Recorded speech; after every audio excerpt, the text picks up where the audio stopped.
অবশেষে হাঁপ ছেড়ে বাঁচল প্রিন্স টিম।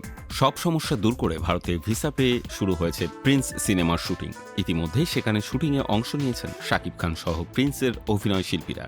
এমনটাই জানা গেল প্রিন্সের প্রযোজনা সংশ্লিষ্ট সূত্র থেকে। পরিকল্পনা অনুযায়ী ডিসেম্বরে ভারতে প্রিন্স সিনেমার শুটিং হওয়ার কথা ছিল, তবে নির্ধারিত সময়ে পাওয়া যায়নি শিল্পী কলাকুশলীদের ভিসা। শুটিং শুরু করতে না পারায় রোজার ঈদে প্রিন্স সিনেমার মুক্তি নিয়ে অনিশ্চয়তা দেখা দেয়। এই পরিস্থিতিতে তড়িঘড়ি করে গত 6 জানুয়ারি দেশে শুটিং শুরু করে নির্মাতা আবু হায়াত মাহমুদ। এরপর ভারতের পরিবর্তে শুটিংয়ের জন্য শ্রীলঙ্কাকে বেছে নেওয়া হয়। কিছু অংশের শুটিং হয় দ্বীপদেশটিতে, তবে নির্মাতাদের মাথায় তখনও ছিল ভারত, কারণ সেখানেই তারা সেরে রেখেছিলেন পুরো প্রস্তুতি। তাই ভিসার জন্য শেষ পর্যন্ত অপেক্ষা করছিলেন। শিল্পী ও কলাকুশলীদের ভিসাও পেয়েছেন অবশেষে। এখন ভারতে চলছে শুটিং। প্রিন্সে শাকিবকে দেখা যাবে 90 দশকের গ্যাংস্টার রূপে। শাকিবের বিপরীতে আছেন বাংলাদেশের তাসনিয়া ফারিন এবং পশ্চিমবঙ্গের জ্যোতির্ময়ী কুণ্ডু।